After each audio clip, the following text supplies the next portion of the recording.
ಜನ ಕಟ್ಟಲ್ಲ, ಗೌರ್ಮೆಂಟ್ ಅವ್ರು ಮಾಡಲ್ಲ, ಇಲ್ಲೇ ಸ್ಟೆಕ್ಕ ಕೂತಿರ್ತೀವಿ. ಎಲ್ಲ ಹೈ ನೆಟ್ವರ್ತ್ ಇಂಡಿವಿಜುವಲ್ಸು 5-10 ಕೋಟಿ 20 ಕೋಟಿ ಮಾಡೋರೆಲ್ಲ ನಮ್ಮ ದೇಶ ಬಿಟ್ಟು ಆರಾಮಾಗಿ ಹೊರಡೆ ಹೋಗ್ತಾರೆ. ಆಮೇಲೆ ನಾವಿಲ್ಲಿ ಆಯ್ಕೊಂಡು ತಿನ್ಬೇಕಾಗತ್ತೆ. ಹಾಯ್, ನಾನು Sandeep from tech in Kannada. ಮೊನ್ನೆ ಹಿಂಗೆ ಒಂದು ವೆಬ್ಸೈಟಲ್ಲಿ ಒಂದು ಸ್ಟ್ಯಾಟಿಸ್ಟಿಕ್ಸನ್ನು ನೋಡ್ತಾ ಇದ್ದೆ. ಇದು ಎಷ್ಟು ಲೆಜಿಟ್ ಅಂತ ಗೊತ್ತಿಲ್ಲ. ಈ ಸ್ಟ್ಯಾಟಿಸ್ಟಿಕ್ಸ್ನ ಪ್ರಕಾರ ಫೈನಾನ್ಷಿಯಲ್ ಇಯರ್ 2022-23ರಲ್ಲಿ ನಮ್ಮ ಕರ್ನಾಟಕದಲ್ಲಿ 1 ಕೋಟಿಗಿಂತ ಹೆಚ್ಚು ಆದಾಯ ಮಾಡಿರುವಂಥ ಜನರ ಸಂಖ್ಯೆ ಕೇವಲ 2816 ಜನ. ಇದು ನಂಬುವಂಥ ವಿಷಯನ? ನಮ್ಮ ಪಕ್ಕದ ರೋಡಲ್ಲೇ ಒಂದು ಸೈಡಿಂದ ಇನ್ನೊಂದು ಸೈಡ್ಗೆ ಹೋದರೆ 100-150 ಜನ ಸಿಗ್ತಾರೆ ಮೋಸ್ಟ್ಲಿ, ಬರೀ ಒಂದು ರೋಡಲ್ಲಿ. ಆಯಿತಾ, ಮಾರ್ವಾಡಿಗಳು ಕೇಳಬೇಕಾ? ಬೇಜಾನ್ ದುಡ್ಡು ಮಾಡ್ತಾ ಇರ್ತಾರೆ, ತೋರಿಸ್ಕೊಳ್ಳಲ್ಲ ಅಷ್ಟೇ. ಇನ್ನು ರೋಡ್ ಸೈಡಲ್ಲಿ ಏನೇನೋ ಅಂಗಡಿ ಇಟ್ಕೊಂಡಿರ್ತಾರಲ್ಲ, ಅವರು ಕೂಡ ಅಷ್ಟೇ ನೋಡೋಕೆ ಹಂಗಿರ್ತಾರೆ, ಬೇಜಾನ್ ಕೋಟ್ಯಾಂತರ ರೂಪಾಯಿ ದುಡ್ಡನ್ನು ಮಾಡ್ತಾ ಇರ್ತಾರೆ. ಬಟ್ ಯಾರು ತೋರಿಸ್ಕೊಳ್ಳಲ್ಲ ಅಷ್ಟೇ.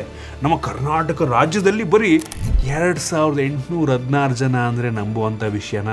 ಎಲ್ಲರೂ ಕೂಡ 1 ಕೋಟಿಯನ್ನು ದುಡಿತಾ ಇದ್ದರೆ ತೋರಿಸ್ಕೊಳ್ಳೋದು ಬರೀ ಒಂದು 10 ಲಕ್ಷ ಅಷ್ಟೇ. ಎಷ್ಟೋ ಜನ ಅದನ್ನೂ ಫೈಲ್ ಮಾಡಲ್ಲ, ಆಯಿತಾ. ಸೊ ಇದು ನಂಬುವಂಥ ವಿಷಯ ಅಲ್ಲ. ಸೊ ಈ ಸ್ಟ್ಯಾಟಿಸ್ಟಿಕ್ಸ್ ನೋಡಿದ್ರೆ ಮಹಾರಾಷ್ಟ್ರದಲ್ಲಿ 1,24,800 ಜನ 1 ಕೋಟಿಗಿಂತ ಹೆಚ್ಚು ಆದಾಯವನ್ನು ಪಡ್ಕೊಂಡಿದ್ದಾರಂತೆ. ನಂಗೆ ಯಾಕೋ ಇದು ನಿಜ ಅಂತ ಅನ್ನಿಸ್ತಲ್ಲ. ಒಟ್ಟಿನಲ್ಲಿ ಸ್ವಲ್ಪ ಹಳೇದು, 2022-23 ಅಂತೆ.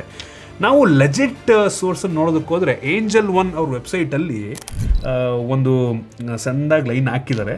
ಸೊ ಇದು 2000 ಅಂದರೆ ಕಳೆದ ವರ್ಷದ ಏನು ITR ಫೈಲ್ ಆಗಿತ್ತು ಅದರ ಪ್ರಕಾರ, ಇದು ಕೂಡ ಎಷ್ಟು ನಿಜ ಅಂತ ಗೊತ್ತಿಲ್ಲ, 1 ಕೋಟಿಗಿಂತ ಹೆಚ್ಚು ಆದಾಯ ಇರುವಂಥ ಜನ ನಮ್ಮ ದೇಶದಲ್ಲಿ 4,68,000 ಜನ ಇದ್ದಾರಂತೆ. ಅದು ಕಡಿಮೆನೇ, ಬರೀ 4,68,000 ಜನ ಮಾತ್ರ 1 ಕೋಟಿಗಿಂತ ಜಾಸ್ತಿ ದುಡಿತಾರೆ. ನನಗೇನೋ ಇದನ್ನು ನಂಬಬೇಕು ಅಂತ ಅನ್ಸಲ್ಲ. ಮೋಸ್ಟ್ಲಿ ಇರ್ಬೋದು, ಯಾರು ITR ಫೈಲೇ ಮಾಡಲ್ವಲ್ಲ. ಪ್ರಾಪರಾಗಿ ಹಾನೆಸ್ಟಾಗಿ ITR ಫೈಲ್ ಮಾಡೋದು ನಮ್ಮ ದೇಶದಲ್ಲಿ ಈ ಸಾಫ್ಟ್ವೇರ್ ಇಂಜಿನಿಯರ್ಸು, IT ಎಂಪ್ಲಾಯಿಗಳು ಮಾತ್ರ. ಅಂದರೆ ಆಫೀಸಲ್ಲಿ ದೊಡ್ಡ ದೊಡ್ಡ ಕಂಪ್ನಿಗಳಲ್ಲಿ ಕೆಲಸ ಮಾಡೋರು ಮಾತ್ರ. ಏನಕ್ಕೆ ಅಂದರೆ ಅವರು ಮಾಡಲೇಬೇಕು, ಬೇರೆ ಆಪ್ಷನ್ ಇಲ್ಲ. ಕಂಪ್ನಿ ಕಡೆಯಿಂದನೇ ದುಡ್ಡನ್ನು ಕಟ್ ಮಾಡ್ಕೊಂಡು ಸ್ಯಾಲ್ರಿ ಕೊಡ್ತಾರೆ, ಅವ್ರಿಗೆ ಆಪ್ಷನ್ ಇಲ್ಲ. ಅವ್ರಿಗೇನಾದ್ರು ಆಪ್ಷನ್ ಇದ್ದಿದ್ರೆ ಪಕ್ಕ ಅವರು ಟ್ಯಾಕ್ಸನ್ನು ಕದೀತಾ ಇದ್ರೇನೋ. ಸೊ ಈ 4,68,000 ಏನು ಜನ ಇದ್ದಾರೆ 1 ಕೋಟಿಗಿಂತ ಜಾಸ್ತಿ ದುಡಿಯೋರು, ಅದರಲ್ಲಿ 1 ಕೋಟಿಯಿಂದ 5 ಕೋಟಿ ದುಡ್ಡನ್ನು ಮಾಡೋರ ಸಂಖ್ಯೆ 3,89,000. ಮೆಜಾರಿಟಿ ಜನ ಇಲ್ಲೇ ಬರ್ತಾರೆ. ಇನ್ನು 5 ಕೋಟಿಯಿಂದ 10 ಕೋಟಿ ಮಾಡುವಂಥ ಜನರ ಸಂಖ್ಯೆ 36,274 ಜನ. ಇನ್ನು 10 ಕೋಟಿಗಿಂತ ಹೆಚ್ಚು ಲಾಭವನ್ನು ಮಾಡುವಂಥವರು 43,000 ಚಿಲ್ಲರೆ ಇದ್ದಾರೆ, ಆಯಿತಾ. ಲಿಟ್ರಲಿ ಈ 10 ಕೋಟಿಗಿಂತ ಜಾಸ್ತಿ ಮಾಡೋರು ಇದ್ದಾರಲ್ವಾ. ಸೊ ನಂಗೆ ಅನ್ನಿಸ್ದಂಗೆ ಇವರೇ ನೋಡಿ ನಿಜವಾದ ಶ್ರೀಮಂತರು. ಇವರು ಇನ್ಕಮ್ ಟ್ಯಾಕ್ಸ್ ಫೈಲಿಂಗೇ 10 ಕೋಟಿಗಿಂತ ಜಾಸ್ತಿ ಮಾಡ್ತಾವ್ರೆ ಅಂದರೆ ಆ್ಯಕ್ಚುಲ್ ಇನ್ಕಮ್ ಎಷ್ಟಿರ್ಬೋದು ಅಂತ ನಾನು ಯೋಚನೆ ಮಾಡ್ತಾ ಇದ್ದೀನಿ. ಮುಂದೊಂದು ದಿನ ನಾವು ಕೂಡ ಈ 10+ crore ITR ಫೈಲ್ ಮಾಡೋ ಲೆವೆಲ್ಗೆ ಹೋಗ್ಬೇಕಪ್ಪ. ಏನಂತೀರ? ಎಲ್ಲರೂ ಇದೇ ಮಾಡ್ಕೊಳ್ರಪ್ಪ. ಅಂದರೆ ನಮಗೆ ಹೆಂಗೆ ಗೊತ್ತಾ, ಟ್ಯಾಕ್ಸ್ ಕಟ್ಟೋ ಜನಗಳಿಗೆ ಪ್ರಾಬ್ಲಮ್ ಅಲ್ಲ, ಟ್ಯಾಕ್ಸಿಗೆ ತಕ್ಕಂಗೆ ಏನಾರ ಗೌರ್ಮೆಂಟ್ ಕಡೆಯಿಂದ ಸಿಕ್ಕರೆ ಚೆನ್ನಾಗಿರುತ್ತಲ್ವ. ಅಲ್ಲ ಹೊಟ್ಟೆ ಅವ್ರು ಯಾರು ಗುರು 30-40% ಟ್ಯಾಕ್ಸ್ ಕಟ್ತಾರೆ ಅಂತ ಅನಿಸುತ್ತೆ.